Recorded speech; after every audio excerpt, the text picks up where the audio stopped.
If I'm reading the tea leaves, I foresee a lot more collaboration between the health system community or the provider community that's actually out there doing the work. And so I think there's going to be some losers, but I think there's also going to be a lot more interest for players that recognize I need to do something more than just have the cool algorithm and the sexy app. I need to actually be in the community delivering healthcare, leveraging technology, but also how do we access the local provider community. Welcome to the Leaders Edge podcast. I'm Sandy Laycox, editor-in-chief of Leaders Edge. In this podcast, sponsored by Ochsner Health, we are on site at the Council's Employee Benefits Leadership Forum with Blake Watts, Channel Partnerships Leader for Ochsner Connected Health. We discuss the clinical efficacy of healthcare point solutions and point solution fatigue, health tech investing, digital solutions as a tool to address population health, and what Blake is focused on at EBLF. Join us for this timely conversation.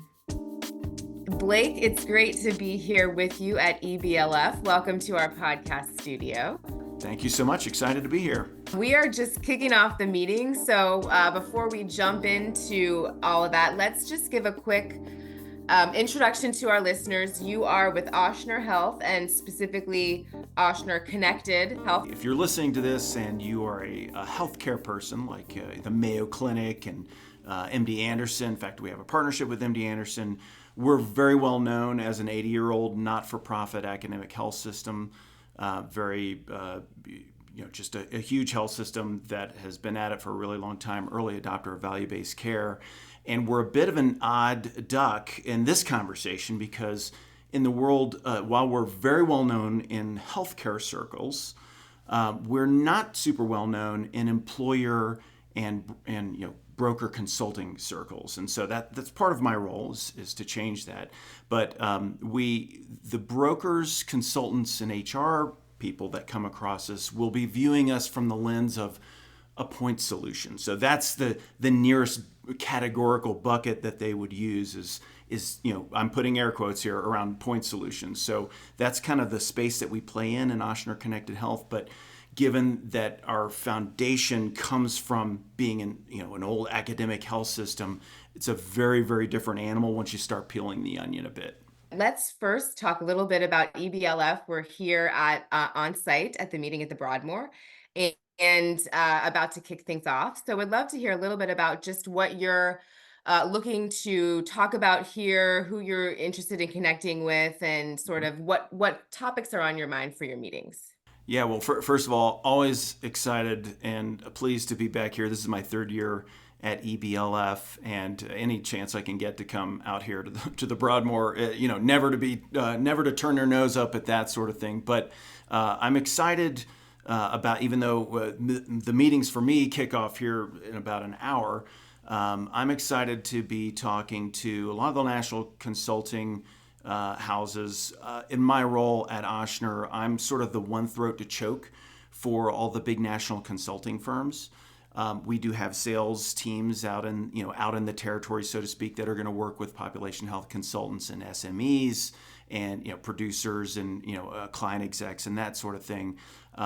What I'm most excited about in the conversations that I've got scheduled is how can we and our team be better partners with the consulting community, but also I'm really curious to have conversations about the point solution space, specifically cardiometabolic solutions. That's the area that we play in, and there's been a lot of recent activity, not of all of which has been positive in that world in terms of third-party studies on the efficacy of these sort of programs, and I'm really, really curious to have two elements to my conversations. One is, what is the consulting community as they work with their HR leader contacts, and they're surfacing data analytics that show, say, a problem with diabetes or a problem with hypertension, or a company that wants to put in a new weight management program.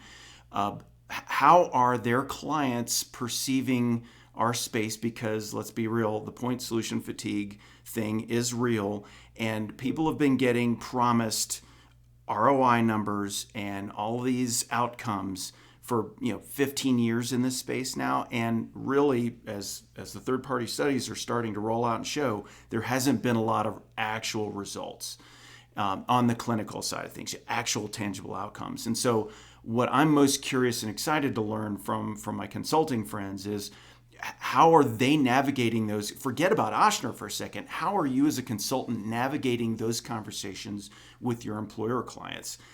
You're in there. I used to be a consultant. I've worked at Mercer and Buck, and so you're always sort of trying to defend yourself from the other consultants that are sharing new ideas, new vendors that are doing really cool things.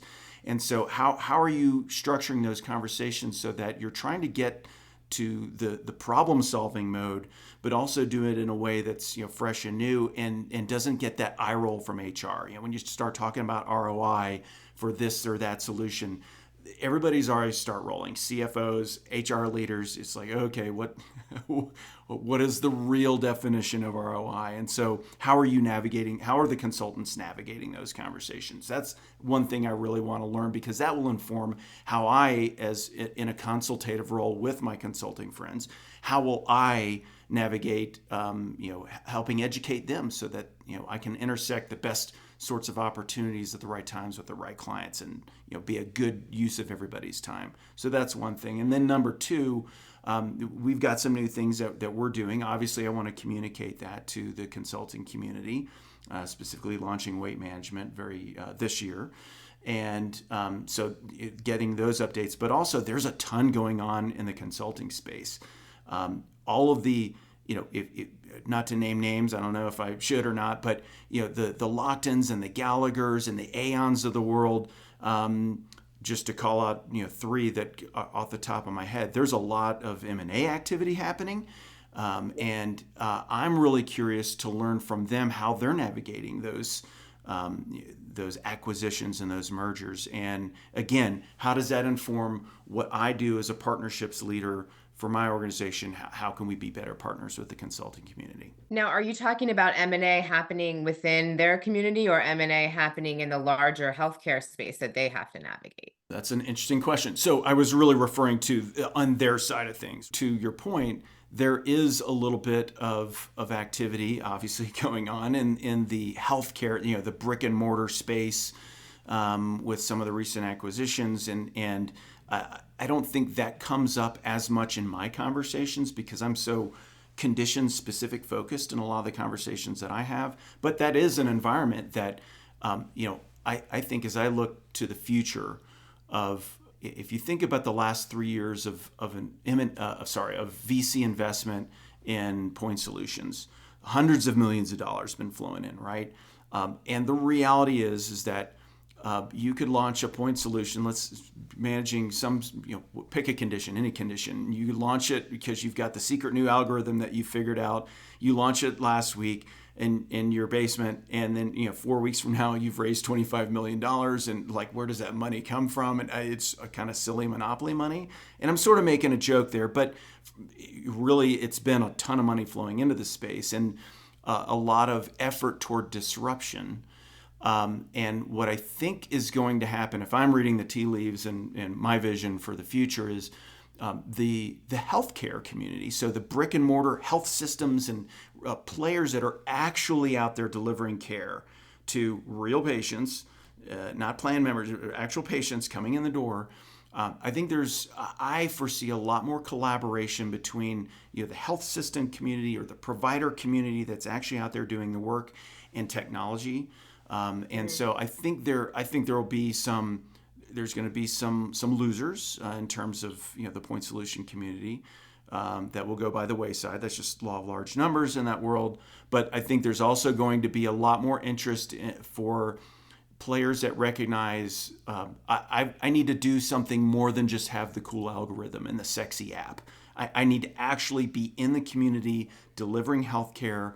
Leveraging technology, but also how do we access the local provider community and how do we empower that community even more? And so I think there's going to be a ton of fascinating investment in that area moving forward. And if I'm a consultant, in let's say Kansas City, Missouri, or Rochester, New York, how am I leaning into those kinds of conversations to bring that knowledge to my clients and looking for opportunities for my clients to, to bend the curve and do the right thing. That's interesting. So you're saying you see potentially these brick and mortar providers in communities partnering with point solutions themselves in order to kind of expand their offering or better provide more personalized wellness, I guess, in specific areas? I think so. Yeah, I All could right. be wrong, but No, that's just where that's where I see it yeah. headed. Yeah.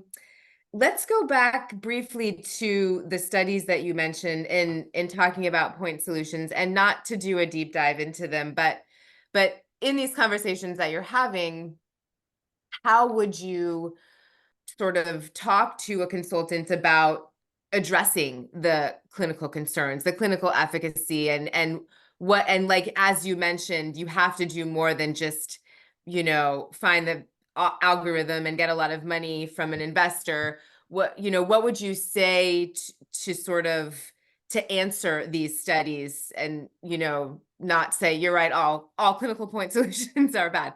Great question. So there's a couple studies that come to mind. One is, I think, 2021 or 22, JMIR study that just in general studied the clinical efficacy of several hundred point solutions. And I'm not talking about in my space in the cardiometabolic world, diabetes, hypertension, but just in general. So MSK, behavioral health, cancer, diabetes, like just kind of the gamut. And it was a pretty in-depth study, and it really found almost no clinical efficacy over something like 2 years of the study period. And so that's pretty damning, but not all that surprising, because let's be real, most of the point solutions out there, even though everybody's sort of done a flurry of actuarial studies, they're generally sort of 2 or 3 clients, fairly cherry picked, and I'm not judging that. I'm just saying that's kind of the environment. So you're dealing with limited data sets, and so the JMIR results weren't super surprising to me. A more recent one specifically focused in my world on specifically type 2 diabetes solutions, and there are some OG players in that space, and I'm not going to name names, and it was not, it was sort of a bloodbath. I read the study and I thought, man, I wouldn't want to be working for any of these vendors that got named, because it basically, how do I choose my language and keep it age appropriate here? It was, I'll just say, it was sort of a bloodbath. There are critics of the study, and there's always 2 sides to every story. Asterisk, we weren't included in the study. We don't get included in a lot of these studies because we're a health system. And so since we're not viewed as a point solution, we're sort of lended a lot more credibility, even though we compete against those point solutions now. We don't generally get invited into those studies, and we're actually talking to Peterson right now. But hey, look at our data. We've got 40,000 lives of actual Epic claims data, medical results, test results, all that good stuff. So here you go. Take a look at this. So if I'm a consultant, and I was at a large consulting firm's sort of annual meeting last week, and there was a lot of buzz in the room about how are we talking to our clients. It wasn't kind of a vendor thing. It was just kind of them navel gazing, if you will, about, all right, how we've got to address the elephant in the room that the consulting community has been bringing these solutions, as we should, to our clients. And now we're finding that maybe the results aren't what we had hoped, and that's not our fault. If I'm a Mercer consultant or a Gallagher consultant or whoever it is, it's not necessarily my fault that the vendor isn't delivering.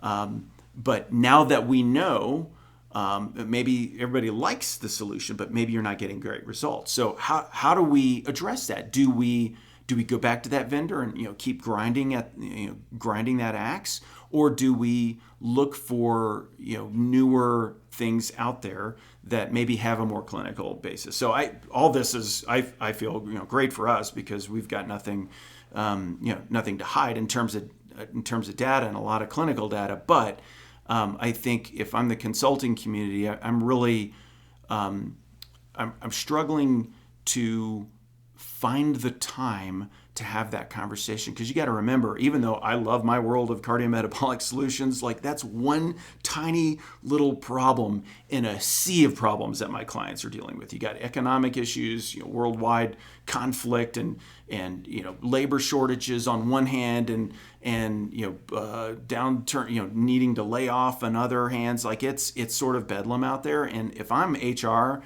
I don't know how those folks are sleeping at night.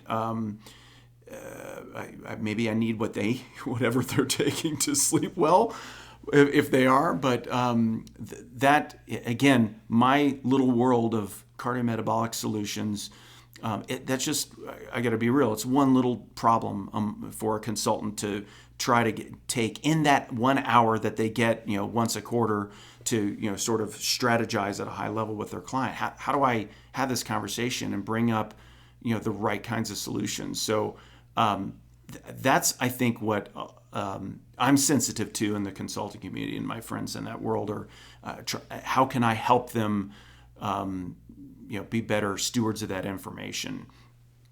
That's something that we're really focused on. Yeah, that's a great point. There's definitely a lot of issues even within healthcare that they're grappling with. To deal with them all is challenging. Mm-hmm. All right, one more question for you that's a little bit different. You're in Louisiana. It's kind of on the public health side of things. So it's a challenging state for population health. So if you could maybe talk a little bit about the systemic health challenges in Louisiana, and mm-hmm. do you see potentially these digital solutions as a way to make inroads there? Great question. And yes, for those of you who aren't familiar with Ochsner, this health system is based in the Louisiana area. So, New Orleans, the Gulf Coast region through Mississippi, we're well known in the Texas Gulf region. I do want to make it clear that we have clients all over the country. So if you're an employer in, say, Kansas or New York or whatever, you don't have to have employees down in Louisiana. So the solution we've launched is national. That's why it sort of competes in the point solution space. But I think the reason it came about is because of where we come from in Louisiana. Louisiana and Mississippi duke it out every year for being the esteemed honor, and I'm putting air quotes around that, of being the either 49th or 50th least healthy state in the U.S. And you've got demographic issues, you've got social determinant issues, you've got the demographics of significant Medicaid populations, significant Medicare populations, as well as just, hey, if you're in New Orleans, it's a great food scene, not exactly great for your A1C levels, right? So it's a perfect storm of unhealthiness.